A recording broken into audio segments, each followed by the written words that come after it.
All right. Hello. Welcome, everyone. Happy New Year. Our first Franchise Empire newsletter of the year. And today we're going to talk about a home service resale that's only $135,000. We'll talk about Valvoline and if they're worth the investment. You've probably driven by one before and wondered how much they cost to open, how much they cost to make. We'll also talk about some of our clients that we work with and some other content that we think is helpful for you. If you're wondering why I sound weird, it's because I have a massive sore throat and I'm coming down with a cold. So if I seem off, it's because I am. But before we get started, we got a quick message for you.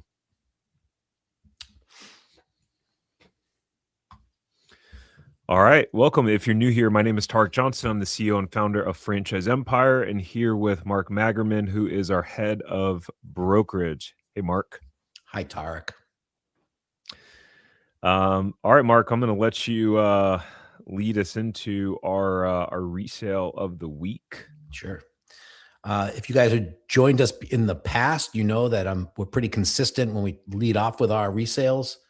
Got to do a really good job of homework on these resales. There's a lot of information you need to find before you go forward.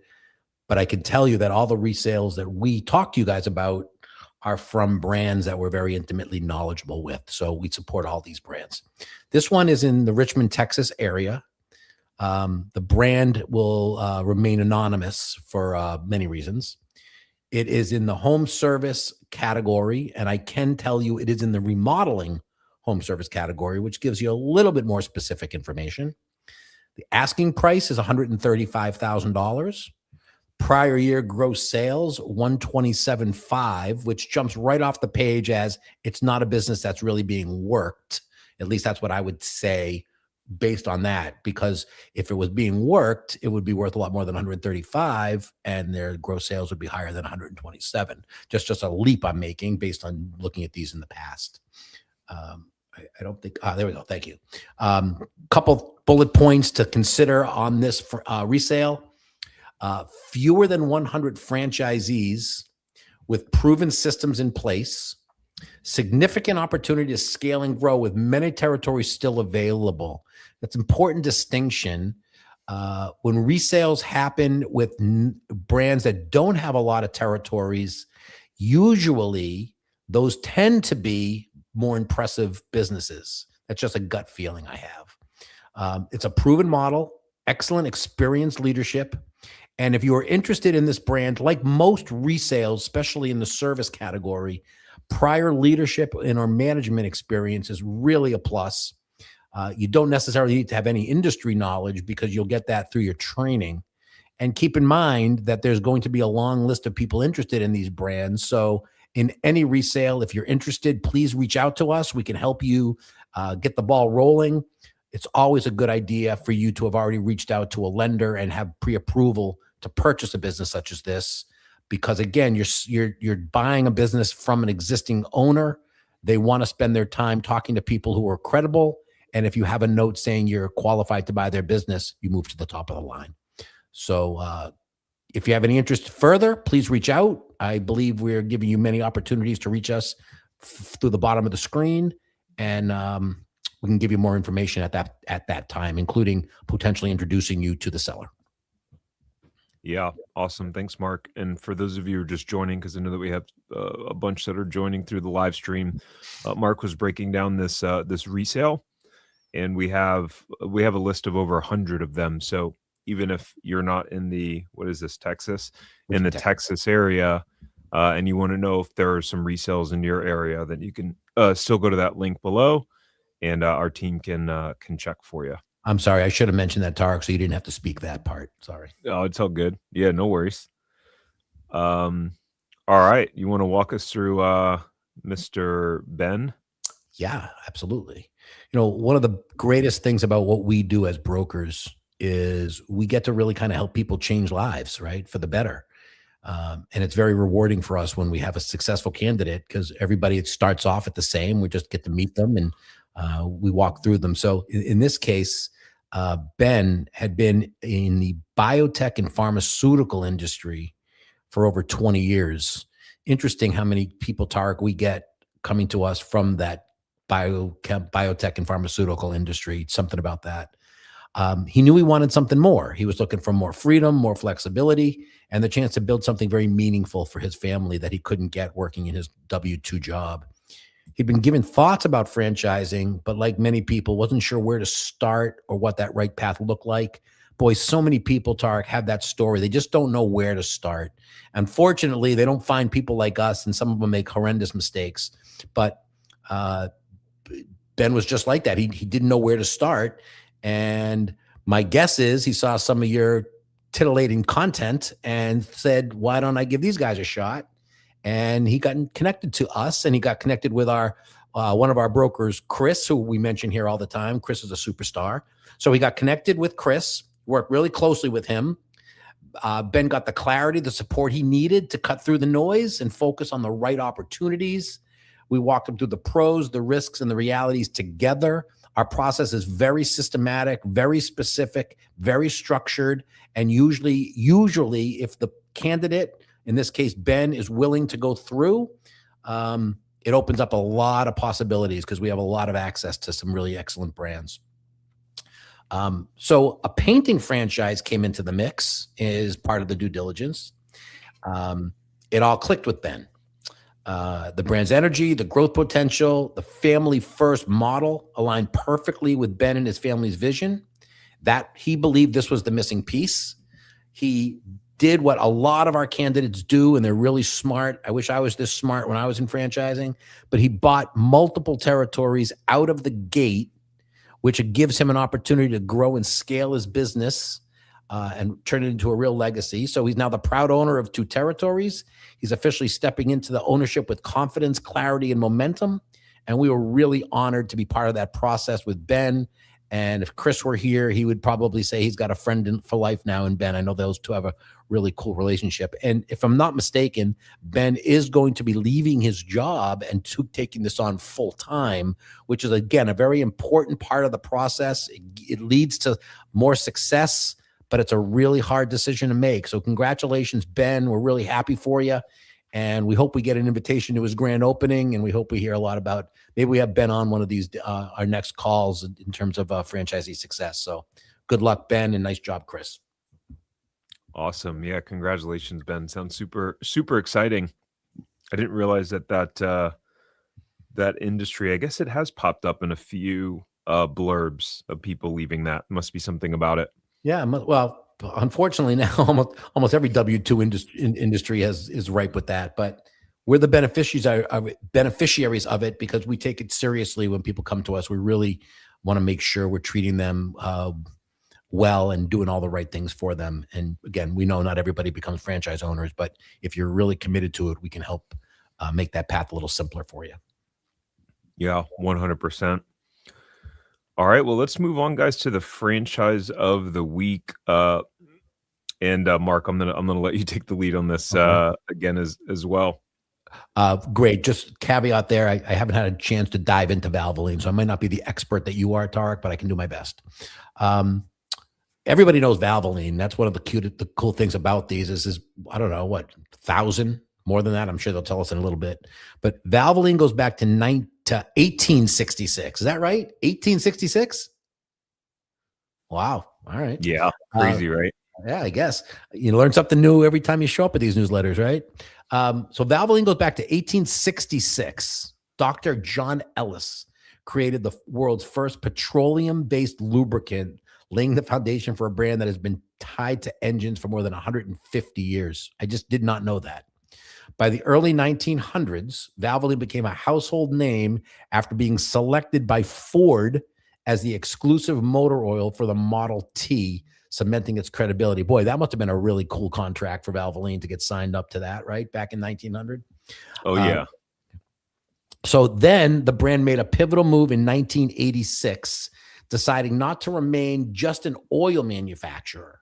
Instead, Valvoline entered the retail space by acquiring Rapid Oil Change, did not know that either, introducing the now famous stay in your car quick lube model. Just 2 years after that, in 1988, Valvoline launched franchising. And by 1989, the first franchise location opened. One of those early franchisees, Henley Enterprises, would go on to become the Valvoline's largest operator, building a network of over 200 across multiple states. Wow. Very impressive. That is. I'm glad it wasn't me doing 200 locations over various states, but good for them. Today, Valvoline continues to adapt, investing in fluids for electrical and hybrid vehicles while expanding its retail footprint with over 2,000 service centers. Wow. Nationwide, the brand blends long-term relevance with a business model built on speed, convenience, and repeat demand. So let's see what it takes to own one of these on your own. Startup investment, leased property, which is probably 90%, if not higher, of the owners. Between $192,000 and $639,000. That's to get up and running. And honestly, I thought that number was going to be higher. So that's a lower number than I thought. If you're going to buy the property, obviously you're going to have the real estate charges in there. So it's going to be a lot more. And again, in any one of these situations, I don't think anybody ever goes and invests in one. So it's really a multi-unit play for franchise owners. Royalties, very low, 2%, 3%, ongoing 4 to 6, which tells you that they understand the ramp up required in these businesses because they're not charging you the full royalties until you have a chance to get that up and running. And again, like all really smart franchisors, they require the franchisees to invest a minimum of 3% of their revenue back into the local marketing. The brand takes care of a lot of national advertising. That's why you see Valvoline all over the world, but they don't necessarily invest in local marketing, which is really up to the owners. So 3% is that investment. And we really should write investment here because people don't, sometimes people misconstrue marketing expense as a cost when it really isn't a cost. It's an investment in your business. And if you don't believe me, take two businesses, spend money on marketing with one and the other don't market it and see which business succeeds better. So that's a little bit about the cost and the royalties. Totally agree. Who makes the ideal franchise candidate? Automotive friendly investors. That's a cool term. Automotive friendly investor. Understands or is willing to learn the automotive service business. Again, you don't have to be an expert changing oil, which is really what they're not looking for. You have to be willing to learn the business. A local market builder. This kind of ties back into what we just talked about with the 3% spend on local revenue to get your local marketing investment. Strong at driving local traffic and managing neighborhood visibility. Things like investing in local sports teams, schools, chamber of commerces, all sorts of those kind of things. That's going to separate the men from the boys, so to speak, in successful franchising. A process-driven operator thrives in a system built on speed, consistency, and upsell opportunities. And a hands-on owner willing to stay involved in the day-to-day execution rather than treating the business as passive. Now, that usually means in the first year to 2 years, if you're successful in scaling these types of businesses, your ultimate goal as a franchise owner is to almost make yourself superfluous, but that comes from a lot of hard work and backfilling your role with quality people that you can rely on. Yeah, for sure. All right. Quick snapshot of the FDD. Again, I'm going to scroll down to the 2025, which is right here. Thank you. There you go. Again, lots of information here. We're just kind of touching base on it. We're not going to dive too deep into it. But what this will show you is 891 centers reported sales for 2025, right? That's what that says, total number of centers. If you look at the average center, the median did in sales 1.7, the average 1.844, and it shows you how many stores are at that average or above. Cool numbers here. Oil changes per day, huh? The average does 50 cars a day. Would you have guessed 50? Or would you guessed higher? I'd have guessed higher. I would have guessed higher. Yeah. So 50 cars a day gets you to that 1.84 average. And again, local marketing would augment that. Average ticket, $117.79. Again, that's an interesting number for me too. I thought that would be lower. And 84% of the customers do their premium oil changes. So again, these are just snapshots. Anybody that would invest in a brand like this would spend many, many days and time talking to other franchise owners for validation. But here's a quick snapshot of Valvoline if you ever were interested in that. Yeah, that was awesome. Thanks for the breakdown. It shows the high and the lows too, but people can read that. I didn't want to dive into that. But the high of 5.7, wow. Yeah, that's significant. And I'm guessing if you're going to do $397,000, you're going to be what, closed Monday through Friday and open like from what, noon to 4 on Saturdays and Sundays only to get there. I don't understand that at all. But anyway, that's a little bit about the numbers taken right out of the FDD of Valvoline. A couple benefits for franchisees, in addition to what we'd already discussed. Established brand credibility, 150-year history creates immediate trust with customers. Fast repeat business model, recurring revenue is what we call it. They're recurring. They're done every single month or pretty close. Stay in car convenience is a differentiator. And again, there is a real estate play here for some of the real savvy investors who buy the real estate, build it, own it, eliminate rent. And a proven upsell model, obviously. Higher performing locations show increased average tickets through add-on services. So again, once you got a customer sitting there in their car, they're ripe to be able to add on. So checks a lot of boxes for franchise owners looking for these types of businesses. And again, I'm pretty sure that they would be agreeing with us when we say 99% of the people who become franchise owners of Valvoline build more than one. Yeah, totally agree. They're probably a hard franchise to get into. They probably don't have much territory availability. And if you're thinking, hey, I don't want to be in the automotive business, well, there's all sorts of franchises that could be available in your area. So if you want to speak to the team, our team specifically, and find out if there are any franchises available in your area that align with your skill set, which I'm sure there are, then you can go to that link below. Absolutely. Last but not least is our most recent content that we put out. So we put out a video on profit margin. So you can go check that out. It's on the Franchise Empire YouTube channel. And we also have one about a boring business you can start in 2026. Boring is good, by the way. Boring is good. Boring is good.